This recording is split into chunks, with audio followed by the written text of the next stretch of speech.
Hai, salam sejahtera, selamat pagi kepada anda di luar sana. Anda sedang menonton Awani Pagi bersama saya Gigi Ahmad dan juga Azib Zikri. Pastinya pada pagi ini kita nak bawakan topik kesihatan. Ia berkaitan dengan penyakit prostat yang dikaitkan sebagai penyakit warga emas kerana banyak dihadapi oleh lelaki yang berusia 80 tahun ke atas.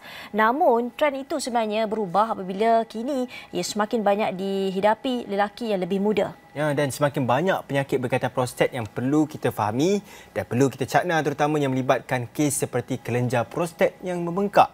Ini kerana ada yang juga mengaitkan prostat yang membengkak ini dengan kanser. Dan untuk menjawab persoalan-persoalan yang sudah kita ajukan tadi, bersama kita hari ini Dr. Adwin Zainal Abidin, pakar perunding urologi dan pembedahan robotik UiTM Private Specialist Center UPSC. Selamat datang, selamat pagi. Selamat datang ke studio kami pertama kali ya? Pertama kali datang ke studio. Lepas ni kita datang selalu, Doktor. InsyaAllah. Okey. Kita nak bercakap mengenai kelenjar prostat yang membengkak. Bagaimana sebenarnya kita nak mulakan, kita selalu bawakan di Awani Pagi berkaitan dengan kanser prostat, penyakit yang berkaitan dengan prostat. Bagaimanapun, bagaimana kita nak tahu apa yang menyebabkan prostat bengkak ini terjadi? Okey. So, prostat ni lelaki saja yang ada. Tu harap semua maklumlah, perempuan tak ada prostat. Bila pembesaran dia memang sentiasa berlaku sejak daripada kecil sampailah semakin menua. Tetapi kadar pembesaran tu paling tinggi sewaktu berumur 50 ke atas. Ini adalah kerana hormon testosteron yang ada pada lelaki semakin tinggi, tapi banyak dialihkan kepada prostat untuk menjana pembesaran kelenjar tersebut. Sebab itu masalah-masalah kelenjar prostat yang membesar ni berlaku pada usia yang lebih matang. Saya tak suka pakai tua. Orang pun tak suka bila dengar kita cakap, oh, pakcik matang. So dia lebih matang, 50 ke atas, prostat dia besar dan pada masa yang sama dia juga ada penyakit-penyakit lain. Ya, kencing manis, darah tinggi. Jadi keupayaan otot-otot untuk mengeluarkan air kencing tu semakin berkurangan. Tambahan dengan prostat yang membengkak jadi semakin sukar. Apa puncanya sebenarnya, kalau selain daripada faktor menua ataupun meningkat usia, apa faktor lain yang menyebabkan kepada pembesaran prostat ini? Faktor yang kita dah buktikan, yang kita tahu pasti ialah umur. Semakin berumur, semakin berisiko untuk mendapat penyakit prostat membengkak. Tetapi ada juga faktor-faktor lain, seperti jika pesakit itu merokok, maka meninggikan risiko untuk apa-apa kanser pun. Tapi yang pasti ialah umur. Merokok dan juga penyakit-penyakit lain yang mungkin menyebabkan fungsi pundi kencing itu berubah. Jadi semakin lemah atau semakin aktif. Contohnya penyakit saraf ataupun penyakit kencing manis. Dia boleh menyebabkan pundi kencing itu lemah. Jadi bila dia lemah, tambahan dengan pembengkakan prostat, susah untuk air kencing itu keluar. Dan kalau kita cakap mengenai usia, seperti yang kita mulakan tadi, sebenarnya berapa usia yang nak dikatakan ketika ini kebanyakannya lelaki akan ada masalah itu? Okey. Masa di Kolej Perubatan dulu, masa belajar, doktrin dia diajar pada kita, pesakit tidak mati disebabkan oleh kanser prostat. Pesakit mati dengan kanser prostat. Sebab ia adalah perlahan, ia hanya datang pada usia yang lanjut. Tapi sekarang kita dapati, mungkin kerana faktor-faktor persekitaran, pemakanan, kita dapati kanser prostat berlaku pada usia yang lebih muda. Kalau dulu rata-rata 65 ke 75 itu umur yang mana kes-kes prostat kanser tu tinggi, tapi sekarang kita dapati umur 49 dah ada yang punya kanser prostat, 55, semakin banyak pada lingkungan usia tersebut. Jadi macam mana kita nak tahu adakah prostat kita membesar itu secara normal ataupun ia sebenarnya membawa kepada kanser prostat yang kita semua takutlah bila dengar kanser ni, dia tahu dia akan membawa kepada perkara-perkara kesihatan yang lain. Itu masalah utamanya. Kerana kita tak boleh bezakan bengkakan prostat. Bengkakan prostat itu akan berlaku, tetapi sama ada ia adalah benign ataupun dalam bahasa Melayunya jinak, dan ataupun ia adalah malignant ataupun kanser. Simptom-simptom dia sama. Kencing tidak lawas, aliran air kencing yang perlahan, tidak mungkin ada kencing berdarah. Jadi simptom-simptom dia sama, tapi untuk membezakan itu agak sukar. Oleh sebab inilah pengesanan kanser prostat itu sangat rendah. Sebab ramai yang buat tak tahu ataupun ramai yang rasa ni sebab umur ni, jadi tidak mendapatkan rawatan kesihatan. Cara utama yang kita gunakan untuk membezakan antara bengkakan jinak dan bengkakan kanser ialah menggunakan ujian darah. Nama ujian darah tersebut ialah PSA atau Prostate Specific Antigen. Jadi kelenjar prostat bengkak ni, adakah kita boleh kaitkan dengan kanser? Persoalan utama untuk diskusi kita hari ini. Boleh. Dan sepatutnya itu perkara pertama yang difikirkan. Apabila kita dah buat ujian-ujian yang sepatutnya, sama ada ujian darah PSA ataupun imbasan MRI ataupun ambil sedikit tisu untuk memastikannya bukan kanser, barulah kita boleh kata ia jinak. Sebab tu bila siapa-siapa pesakit yang berjumpa dengan pakar urologi, itu perkara pertama yang kita kena tolak ke tepi dahulu. Bila bukan kanser, barulah kita boleh mulakan rawatan yang lebih lanjut untuk bengkakan biasa. Tapi adakah perbezaan, bagaimana kita nak membezakan antara bengkak prostat dan juga kanser prostat? Adakah memang semata-mata dengan ujian yang doktor cakapkan atau ada cara lain? Kalau dikira daripada segi simptom, utamanya tiada beza. Cuma bila sudah merebak, sudah tahap 4, akan dapatlah tanda-tanda yang ia sudah merebak. Sakit tulang, kita akan dapat bengkakan-bengkakan di kaki. Itu dah lewat. Tapi jika pada masa yang awal ni, utamanya kita kena kesan pada awal. Jadi ujian darah ataupun jika jumpa doktor urologi ataupun mana-mana, dia akan periksa di lubang dubur untuk tengok prostat. Jika ada kotolan-kotolan yang kita dapat jumpa pada masa tersebut, ia juga merupakan satu cara untuk mengesan. Jadi nak tanya Prof, kalau macam Prof cakap, doktor cakap tadi ada spesifik punya diagnosis kan, kita melalui ujian air kencing. Tetapi kalau secara tahunannya memang kita tahu disarankan untuk melakukan medical check-up. Adakah medical check-up biasa boleh untuk menentukan adakah seseorang individu lelaki itu mempunyai kanser prostat atau tidak? Kebanyakan medical check-up, pemeriksaan kesihatan yang berkala bagi mereka-mereka yang berumur 45 ke atas akan mengambil kira ujian darah PSA ini. Dan juga ditambah dengan pelbagai tumor marker lah, cancer markers yang lain. Yang itu saya tak boleh nak komen keberkesanan dia. Tapi PSA ni memang telah terbukti sebagai salah satu cara penyaringan. Jika tiada simptom, kita buat PSA mungkin menunjukkan kita penyakit tersebut. Jika ditengok secara global antarabangsa, di Eropah mereka dah buat pemeriksaan PSA ni sebagai satu undang-undang yang mana ini akan menyebabkan pihak-pihak insurans akan terpaksa membayar balik jika kos telah dikeluarkan oleh pesakit. So, inilah sebagai satu cara untuk meningkatkan pengesanan pada peringkat awal. Sebab kanser prostat jika dikesan pada peringkat awal sebelum dia menjadi tahap 4 dan sebagainya, boleh dirawat 90%, lebih daripada 90% akan pulih. Doktor, dalam masa yang sama, mungkin doktor boleh jelaskan kepada mereka di luar sana tentang tanda-tanda awal yang menunjukkan seseorang itu mempunyai kelenjar prostat bengkak dan pada usia berapakah yang mereka perlu berjaga-jaga dengan tanda-tanda awal ini? Biasanya pesakit akan datang pada saya setelah menderita 1 atau 2 tahun. Utamanya mereka akan komplain, akan berkata aliran air kencing perlahan. Ataupun mereka akan merasakan bila habis membuang air kecil tu tidak terasa puas. Masih ada lagi yang di dalam pundi kencing tersebut. Dan 5 minit selepas itu mereka pergi ke tandas lagi sekali. Itu yang utama. Tapi yang paling mengganggu pesakit, yang akan menyebabkan mereka pergi jumpa doktor, yang lain-lain ni dia orang boleh tahan lagi. Dia orang akan uruskan, tukar, buat jadual. Tapi bila kalau dah bangun kencing waktu malam, ada yang bangun sampai setiap jam, ada yang bangun setiap 40 minit pun ada. Jadi bila berlaku simptom ini, barulah mereka akan datang berjumpa doktor. Ada juga tanda-tanda lain, kencing berdarah, jangkitan kuman. Ini dah jadi macam red flag. Tanda-tanda yang berbahaya. Bila dah jadi benda ni, kita kena lebih pantas untuk mendapatkan rawatan.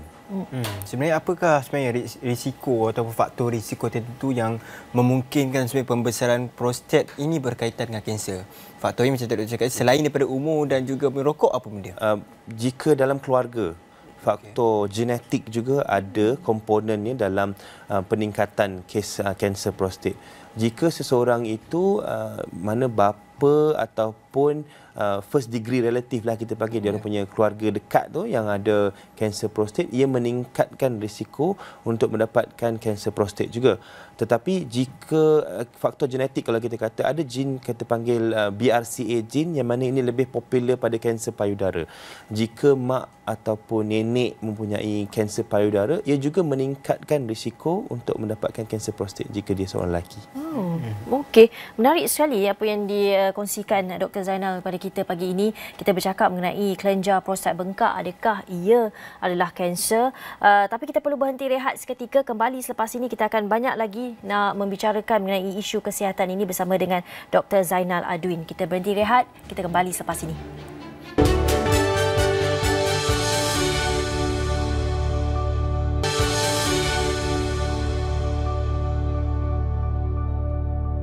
Baik, bertemu lagi di Awani Pagi. Kita sejak pada tadi bercakap mengenai isu kesihatan kelenjar prostat bengkak. Adakah ia kanser? Dan kita bercakap bersama dengan Dr. Zainal Adwin Zainal Abidin, pakar perunding urologi dan pembedahan robotik UiTM Private Specialist Center UPSC. Baik, kita teruskan dengan perbincangan kita. Tadi kita dah mengenali apa itu kelenjar prostat dan kena-mengena kaitannya dengan kanser. Tapi dalam masa yang sama juga kita nak melihat adakah apabila berlakunya bengkak prostat ini, ia juga akan memberi masalah kepada masalah seksual seseorang lelaki itu. Betul. Betul.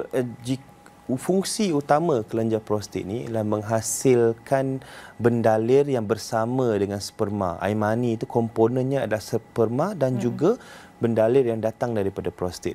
Jadi apabila kebiasaannya, masalah akan berlaku setelah dirawat.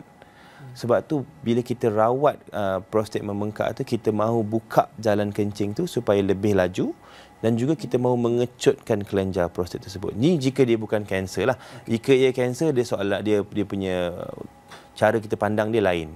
Bila kita rawat perkara tersebut, maka akan timbul fungsi-fungsi ataupun perkara-perkara seksual yang tidak berfungsi seperti ejakulasi. Bila ejakulasi ni dia memerlukan otot-otot untuk mengecut dan mengeluarkan ejakulat tersebut. Tapi bila kita rawat kelenjar prostat ni, kita nak buka jalan kencing tu, kita pakai ubat yang akan kita merelakskan, kita akan relakskan otot tersebut, maka tak berlakulah ejakulasi. Itu masalah pertama. Kerana ubat untuk mengecutkan prostat juga memanipulasikan hormon. Maka hormon yang akan sepatutnya membesarkan kelenjar tersebut dan memberikan lelaki kemahuan untuk seks, keupayaan untuk bersama akan berkurangan. Maka akan timbul juga simptom-simptom ini hasil daripada rawatan.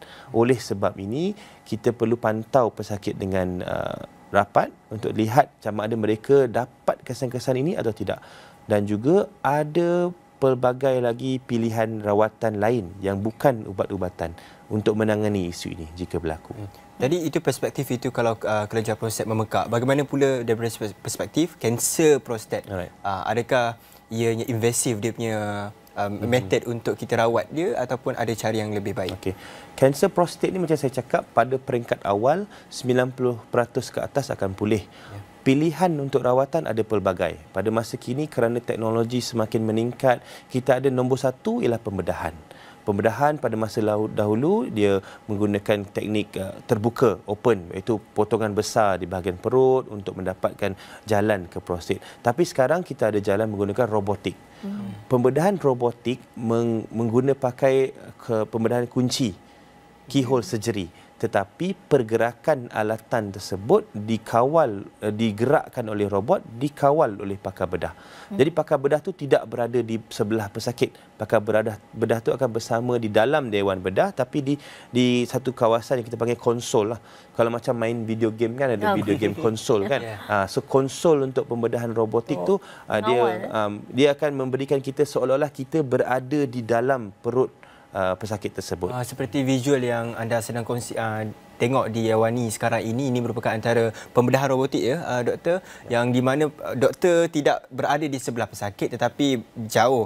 Mungkin doktor boleh kongsikan sedikit mengenai kaedah robotik ini, kenapa ia lebih selamat dan juga lebih praktikal untuk merawat? Kerana pembedahan robotik ni menggunakan pakai alat-alat yang kecil di dalam pesakit tersebut, pergerakan yang lebih terperinci, yang lebih sensitif, dan juga kita mampu untuk mendapatkan visual yang lebih jelas tentang apa yang hendak dipotong keluar dan juga apa yang perlu kita jahit kembali. Dan juga pergerakan peralatan tersebut lebih fluid, lebih lancar, mudah untuk kita buat sambungan kembali daripada salur kencing ke puning kencing. Menggunakan robot, ia masanya lebih pendek dan juga dia punya keberkesanan ataupun risiko untuk komplikasi itu sangat rendah. Komplikasi yang mungkin berlaku ialah hilang upaya untuk tahan kencing. Dan juga nombor 2, jika tempat yang kita sambungkan itu mungkin boleh bocor. Jadi risiko-risiko komplikasi ini sangat rendah dengan pembedahan robotik. Dan juga pesakit tidak akan mendapat sakit lepas pembedahan yang sangat. Kebanyakan pesakit hanya duduk di ward lebih kurang 1 ke 2 malam saja. Terutama di negara-negara lain, kita lihat mereka akan menjalankan pembedahan di waktu pagi dan petang mereka sudah boleh pulang. Ini pembedahan yang major. Kalau dibandingkan dengan 5 tahun yang lalu, 5 ke 10 tahun yang lalu, mereka akan terpaksa duduk di ward sehingga 10 hari. Sekarang tak sampai sehari pun. Itulah teknologi yang membantu kita merawat pesakit dengan lebih efisien. Itu antara manfaat-manfaat yang akan diperolehi oleh pesakit-pesakit apabila menggunakan pembedahan secara robotik. Adakah teknologi ini yang kita cerita ini sudah banyak diguna pakai di dalam negara kita? Pembedahan prostat robotik memang di Malaysia sudah lama terpakai, lebih 10 tahun. Tetapi kerana limitasi kos, robot ni benda yang bukan murah. Satu konsol sistem robot tu berharga lebih daripada 10 juta dan juga mempunyai kos maintenance yang mahal. Tetapi jika dikira secara health economicsnya, banyak kajian di luar negara telah menunjukkan bahawa pembedahan robotik ialah satu pembedahan yang cost efektif jika dikira kos menyeluruh. Kos-kos komplikasi, kos-kos duduk di ward, kos-kos ubat tahan sakit dan juga quality of life cost yang kita tidak boleh nak letakkan number padanya. So pembedahan robotik terbukti lebih berkesan. Di Malaysia, kebanyakan hospital swasta mempunyai sistem robotik. Seperti di UPSC, kita mempunyai sistem robotik. Di pelbagai lagi hospital swasta ada. Di hospital kerajaan, Kementerian Kesihatan Malaysia, sistem robotik ada di Hospital Kuala Lumpur dan juga Hospital Kuching. Doktor, sejauh mana sebenarnya kalau kita bercakap mengenai kes ataupun penyakit bengkak kelenjar prostat ini, sejauh mana tahap penyembuhan selepas rawatan itu dilakukan ke atas pesakit?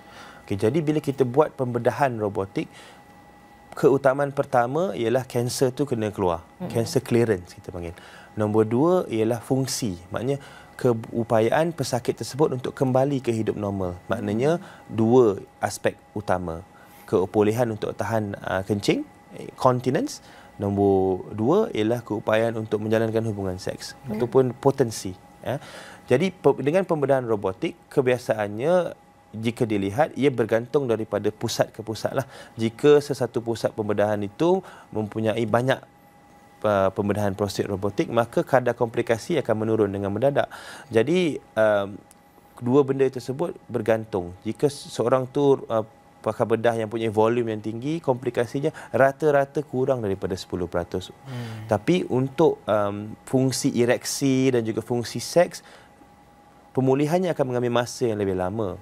Dan juga kita akan, dengan robot yang lebih baru, kita ada teknologi untuk mengesan saraf yang memberikan fungsi ereksi tersebut dan kita boleh asingkan daripada medan pembedahan. Banyak doktor telah kongsikan kita punya faktor-faktor yang menyebabkan kepada kanser prostat. Jadi soalan yang paling penting sebenarnya kan, untuk pencegahan daripada awal, apa langkah-langkah pencegahan yang boleh diambil untuk kita elakkan daripada kelenjar prostat itu membesar secara tidak normal yang boleh membawa kepada kanser prostat? Jadi semua orang akan menua. Itu kita tak boleh. Ada yang tak nak menua, tapi kita akan menua. Kita tak boleh halang benda itulah. Tapi dengan pengamalan gaya hidup yang sihat, elakkan merokok nombor 1. Kalau itulah satu benda yang kita boleh kawal. So, elakkan daripada merokok, amalkan gaya hidup yang sihat dengan senaman, dengan makanan yang seimbang dan juga peka dengan badan kita. Maknanya kita kena sentiasa melihat dan self-check. Setiap 6 bulan ke tengok badan kita sama ada kita ada tak perubahan daripada segi tenaga, daripada segi berapa banyak kali kita pergi ke tandas. Benda-benda macam ni kita boleh buat. Jadi itu yang kita boleh lakukan pada waktu yang awal lagi untuk kita sentiasa peka dengan kita punya tahap kesihatan. Doktor, adakah juga faktor seperti kencing manis, obesiti juga memberi kesan kepada penyakit kelenjar prostat? betul ada, tapi bukan pada bengkakan tersebut secara langsung, tetapi pada fungsi pundi kencing. Yang pundi kencing ini gunanya adalah untuk menyimpan air kencing, dan seterusnya bila nak membuang air kecil itu dia akan mengecut dan mengeluarkannya. Sebab kencing manis kan dia juga memberikan simptom yang sama, kerap kencing dan sebagainya. Betul. Pada masa awalnya dia akan menyebabkan kita kerap kencing manis. Tapi jika komplikasi daripada kencing manis itu berlaku, iaitu saraf-saraf kecil tidak akan mendapat darah kerana akan berlaku angiopati dalam diabetes ni, pundi kencing akan jadi tidak responsif kepada kandungannya. Maka banyaklah air kencing, sepatutnya kita akan terasa nak kencing. Tapi bagi pesakit-pesakit kencing manis yang sudah ada komplikasi, tidak ada perasaan. Dan mungkin mereka tidak akan kencing, mengeluarkan air kencing lebih daripada 12 jam. Dan ini merupakan satu masalah kerana boleh menyebabkan kegagalan buah pinggang dan komplikasi lain. Itu sebenarnya penjelasannya. Tapi doktor, macam tadi kita ada kongsikan caranya kan. Adakah faktor pemakanan juga mengambil kira juga supaya tidak terlalu teruk sangatlah membengkak prostatnya itu? Ada banyak kajian-kajian skala kecil yang melihat daripada segi pemakanan. Tetapi kebanyakannya tidak dapat membuktikan perhubungan langsung dengan bengkakan prostat. Untuk nasihat-nasihat kita selalu bagi pada pesakit-pesakit, ada diet seimbang macam mana pun. Menggunakan lebih banyak zinc, lebih banyak antioxidants, dan ini akan membantu dari segi health in general lah. Tiada yang spesifik. Saya tak boleh nak komen pasal pemakanan yang direct sebab tak ada bukti. Kita susah nak buat perkara tanpa bukti. Sekiranya seseorang itu mengalami pembengkakan kelenjar prostat ni, adakah mereka ini perlu pantang makan? Utamanya ialah ketika rawatan ataupun selepas rawatan. Pantang minum tu utama. Sebab macam saya cakap, simptom yang paling dia tak suka ialah kencing waktu malam. Jadi fluid management ni ialah perkara pertama yang seorang doktor akan bagi kepada pesakit bila mereka datang untuk rawatan. Kita akan kata elakkan daripada minuman berkarbonat, kopi dan teh, kerana ia akan menyebabkan lebih banyak air kencing dikeluarkan daripada. Ia satu diuretik lah kita panggil. Jadi banyak mereka yang bangun waktu malam. Jadi nasihat biasa yang kita akan beri, lepas asar tu kalau boleh tak adalah kopi, teh, sebab kesan daripada minuman ini hanya akan datang pada waktu malam. Dan lepas maghrib tu kalau boleh tiadalah air yang banyak sangat, supaya malam tu kita tak bangun untuk buang air kecil. Jadi kebanyakan nasihat pemakanan tak banyak, tapi minuman quantity. Maknanya minuman pun memainkan peranan.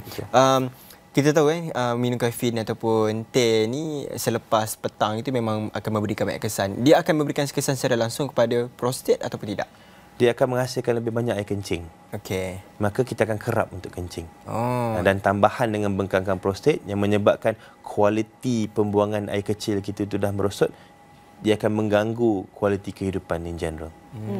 Baik, kita hampir ke penghujungnya, doktor. Tapi dalam masa yang sama juga kita tahu ramai mungkin lelaki di luar sana takut untuk kehadapan apabila kita bercakap mengenai simptomnya. Terutama apabila melihat kepada rawatan itu, yang ada yang mengatakan bila buat rawatan tu akan menyebabkan mati pucuk lah apa dan sebagainya. Itu mungkin menyebabkan salah satu rasa takut lelaki untuk membuat mungkin pemeriksaan, menjalani rawatan dan sebagainya. Doktor mungkin boleh menjelaskan mengenai perkara itu, mungkin memberi semangat sikitlah kepada mereka di luar sana. Kan? Macam ni Aziz, Gigi. Dekat dalam dunia ni, lelaki paling susah untuk mendapatkan rawatan kesihatan. Kajian menunjukkan jika dibandingkan dengan wanita, 30% lelaki sahaja yang akan pergi ke klinik atau hospital untuk mendapatkan rawatan. Nasihat saya ialah cegah sebelum parah lah. Mana-mana doktor pun akan cakap benda yang sama. Prevention is better than cure. Jadi bila simptom-simptom utama tu berlaku, kita kena faham yang kita boleh kawal dia sebab kita tak nak komplikasi itu berlaku. Dan utama, banyak pesakit saya bukan datang sendiri. Pesakit saya datang dibawa oleh pasangan. Jadi pasangan tu juga penting. Pasangan kena peka dengan perubahan pada suami. Sebab kalau suami tu bangun kencing malam banyak, yang tak boleh tidurnya pasangannya. So pasangan tu yang kena cakap, kita kena jumpa doktor lah, kita kena periksa ni. Sebab kalau nak harapkan lelaki tu pergi secara sendiri, jarang berlaku. Jadi pasangan tu utama juga. Ini juga untuk pelbagai lagi masalah. Mati pucuk, daripada segi seks, kebanyakan lelaki tak akan pergi. Pasangan yang akan bawa. Jadi pasangan yang baik itu penting. untuk pasangan yang peka dengan diri dengan suami tu penting. Sebenarnya pasangan tu sendiri lelaki tu bagaimana sebenarnya kalau doktor sebagai lelaki sendiri untuk mengajak mereka kalau ada apa-apa komplikasi kesihatan, kalau dalam topik hari ini prostat itu berkaitan dengan apa yang kita lakukan setiap hari tu untuk kehadapan kalau takut. Kalau takut itulah utama, motivasi utama lelaki bila ada komplikasi. Dan kita takut komplikasi. Jadi saya kena bagi tahu komplikasi utama daripada bengkakan prostat ni ialah kegagalan buah pinggang. Kegagalan buah pinggang kerana air kencing banyak tak dapat keluar. Tekanan tinggi di dalam pundi kencing dibawa ke buah pinggang, kegagalan buah pinggang akan berlaku. Jadi jika tak nak dialisis yang akan mengambil masa dan kos bagi anda, silalah peka dengan perubahan buang air kecil anda tu. Baik, kita harapkan sedikit sebanyak perkongsian kita ni mendapat manfaat pada anda di luar sana. Kita ucapkan terima kasih kepada Dr. Zainal Adwin Zainal Abidin, pakar perunding urologi dan pembedahan robotik UiTM Private Specialist Center UPSC, dan kita harapkan kepada anda di luar sana kalau mengalami simptom yang seperti yang kita bincangkan, diharap pergi mendapat rawatan segera kerana kita tidak mahu sampai ada komplikasi kegagalan buah pinggang. Itu yang paling ditakuti. Baik, saya kira itu saja yang dapat kami kongsikan pada jam ini. Saya Gigi Ahmad. Dan saya Azib Zikri. Salam hormat dan kita jumpa lagi.